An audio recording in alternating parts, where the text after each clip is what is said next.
उन हजरात के लिए जो मंडियों में से जाकर जानवर ख़रीदना चाह रहे हैं, कुछ चंद एहतियाती तदाबीर जिनको वो आजमाएँ तो एटलीस्ट वो ये होगा कि जानवर थोड़े बेहतर होंगे और उनको आगे मैनेजमेंट करने में उनको ईज़ा होगा।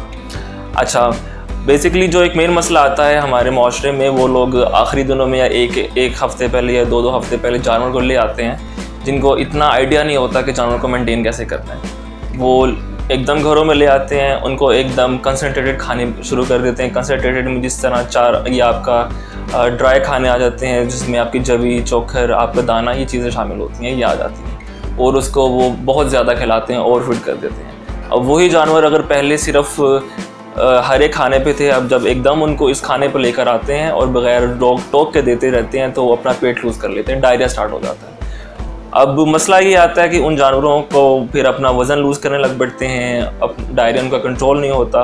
तो बेहतर ये है कि जब आप जानवर को घर में लेके आएँ तो आहिस्ता आहिस्ता उसको इन सब्र इशारे से इस खाने पे लेकर आएँ, और अगर लाते भी हैं तो अपनी क्वांटिटी को मैनेज करें। दूसरी चीज़ ये, मंडियों में जानवरों को जब आप देखते हैं तो उनको अच्छी तरह से चला फिरा कर देखा करें। ज़ाहिर है एक चीज़ तो कॉमन है कि आपका एनिमल कोई मसला नहीं उसमें होना चाहिए, बिल्कुल ठीक होना चाहिए।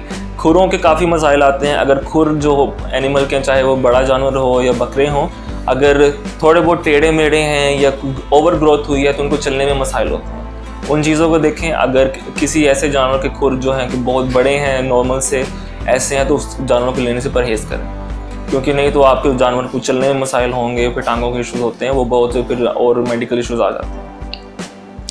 इसी तरह से फिर मसाइल आते हैं, बाज़ औक़ात कुछ जानवरों के मुंह में छाले बने होते हैं, पाँव में छाले होते हैं, जिसको आम ज़ुबान में मुँह खुर कहते हैं। वक्ती तौर पे तो जानवर थोड़ा बहुत खाता है, लेकिन आहिस्ता आहिस्ता जिस तरह ये छालों की शिद्दत बढ़ती है वो खाना पीना छोड़ देते हैं। तो इस तरह के जानवरों को ख़रीदने में स्पेशली ईद के टाइम पे गुरेज करें, क्योंकि प्रॉपरली डिज़ीज़ है, टाइम लेती है क्योर होने में, लेकिन वो क्योर हो जाती है। पर ईद के लिए वो फिर एक हैसल होती है एक ओनर के वो मैनेज करना। तो ये चीज़ें हैं कुछ जो आपको मैनेज करना चाहिए। इसमें ये है कि एटलीस्ट आपका जो जानवर होगा वो थोड़ा सा बेहतर रहेगा, ईद तक आप उसको स्टेबल कर सकते हैं। मज़ीद ये है कि कुछ इश्यूज़ आते हैं कि बाज़ औक़ात बहुत ज़्यादा खिलाने की वजह से जानवर अफारे में चले जाते हैं। तो कुछ लोगों की ये प्रैक्टिस होती है कि वो स्प्राइट की बोतलें पिला देते हैं उनको, या ये चीज़ें करते हैं। तो मेरा मशवरा ये होगा कि जिन लोगों को बिल्कुल आइडिया नहीं है तो वो लोग ये चीज़ इस्तेमाल करने से पहले किसी प्रोफेशनल डॉक्टर को मशवरा कर लें, क्योंकि कुछ चीज़ें होती हैं जो कि इनसे हल नहीं होती और वो बाद में फिर और कम्प्लेक्स चले जाती हैं। तो बेहतर ये है कि ख़ुद एक्सपेरिमेंटेशन से बेहतर है आप आपके करीब जो भी कोई प्रॉपर इदारा बना हुआ है, कोई डॉक्टर मौजूद है, तो उनसे रब्ता करें।